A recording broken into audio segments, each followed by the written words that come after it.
প্রকাশ্য দিনের আলোয় বাড়িতে ঢুকে আলমারির লকার ভেঙে চুরির ঘটনায় চাঞ্চল্য ছড়ালো মালদহে। পালানোর আগে গ্রামবাসীদের হাতে ধরা পড়ল মহিলা চোরেরা। চুরি যাওয়া টাকা ও অলংকার উদ্ধার করে অভিযুক্তদের পুলিশের হাতে তুলে দেওয়া হয়। ঘটনাটি ঘটেছে মালদহ জেলার মানিকচক থানার অন্তর্গত মথুরাপুর বাজারপাড়া এলাকায়। স্থানীয় সূত্রে জানা গিয়েছে, তন্ময় কুমার মণ্ডল নামে এক ব্যক্তির বাড়িতে সুযোগ বুঝে ঢুকে পড়ে কয়েকজন মহিলা। বাড়ির আলমারির লকার ভেঙে কৌটোতে রাখা নগদ টাকা ও নানা অলংকার নিয়ে তারা পালানোর চেষ্টা করে, কিন্তু বাড়ির মালিকের স্ত্রী মিমি দাস মণ্ডলের সন্দেহ হওয়ায় তিনি ঘরে ঢুকে লকার ভাঙা অবস্থায় দেখতে পান।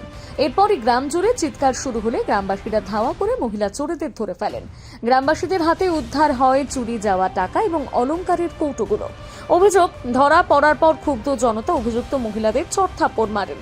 ক্রমে পরিস্থিতি উত্তপ্ত হয়ে ওঠে। খবর পেয়ে দ্রুত ঘটনাস্থলে পৌঁছয় মানিকচক থানার পুলিশ। জনতার হাত থেকে অভিযুক্তদের উদ্ধার করে পরিস্থিতি নিয়ন্ত্রণে আনে পুলিশ। এই বিষয়ে চুরি যাওয়া বাড়ির গৃহবধূ মিমি দাস মণ্ডল জানান, আমি বাড়িতেই ছিলাম। বাড়িতে থাকতে থাকতে পাশের বাড়িতে আমি গেটে হ্যাজবল লাগিয়ে আমি পাশের বাড়িতে গেলাম। মাত্র 2 মিনিট ছিলাম। পর দেখছি যে আমার বাড়ির দরজার সামনে দুটো বউ একটা বাচ্চা নিয়ে কোলে নিয়ে দাঁড়িয়ে আছে। আমি ওকে জিজ্ঞাসা করলাম, তুমি কি করতে এসছো এখানে? বলছে আমি ভিক্ষা নিতে এসছি। আমি ভিক্ষা নিতে এসছো? তো বলছে হ্যাঁ। আমি বললাম, তোমার ব্যাগে কি আছে? তো বলছে কিছু নাই। হ্যাঁ, তো এইরকম করে রেখে দিল। তারপরে আমি ঘরে ঘুরে দেখি, আলমারি খুলে দেখি যে আমার এই কৌটার বাক্সটা নাই। হ্যাঁ, তখন আমি ওই বৌদিটাকে ধরতে আসি। ধরে তারপরে এখানে ধরা পড়ে। কজন ছিল ওরা? কজন? ওরা 3 জন ছিল। একটা 10-12 বছরের বাচ্চা, একটা কোলে বাচ্চা আর 2টো মহিলা। চুরি করতে ঢুকেছিল? সেটা আমি জানি না। চুরি করতে গেছিল, চুরি করলো। ওদের ব্যাগ থেকে এই 3টা আমারই সব জিনিস পাওয়া গেছে। কি নিয়ে গেছিল? আমার ঘর সবটা এই কৌটার মধ্যে টাকা ছিল, আমার মেয়ের টাকা ছিল। হ্যাঁ, ঘরের চাবি ছিল, সব ছিল। কত টাকা নিয়ে গেছে? কত টাকা ছিল? কত টাকা ছিল? কত টাকা? 5 থেকে 7,000 টাকা ছিল। সব নিয়ে চলে গেছিল? সবটাই ছিল, এর মধ্যে সবটাই নিয়ে নিয়েছিল। পুলিশ জানিয়েছে, ঘটনায় 2 জন মাঝবয়সী মহিলা, 1 জন নাবালিকা এবং 1 সদ্যজাত পুলিশ সন্তানকে আটক করা হয়েছে। অভিযুক্তরা নিজেদের নাম পরিচয় সঠিকভাবে জানাচ্ছে না বলেও দাবি স্থানীয়দের। গ্রামবাসীদের অনুমান, এরা পরিকল্পিতভাবে গ্রামে ঘুরে চুরির উদ্দেশ্যে এসেছিল।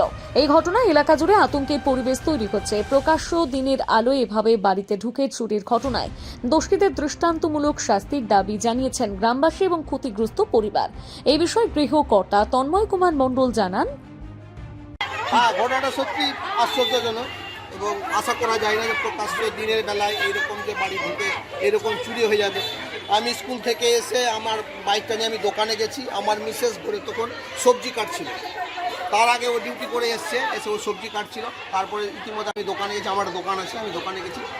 দোকানে গিয়ে আমি দোকানে বসে আছি। ইতিমধ্যে আমাকে উত্তম বলে একটা ছেলে ফোন করছে, দাদা কোথায় আছো? আমি দোকানে আছি। আমি তা তোমার ঘরে চুরি হয়েছে, আমরা ধরেছি, তুমি তা থেকে আসো। সেই মতো আমি রন্টু দা এলাম। দৌড়ে গিয়ে দেখছি আমার মিসেস ওখানটায় আছে। 3 জন মহিলা ছিল আর 3 জন মহিলা 2টো বাচ্চা কোলে নিয়ে আছে। ঠিক আছে, তারা আমার ঘরে ঢুকেছে প্রকাশ্য দিবালোকে।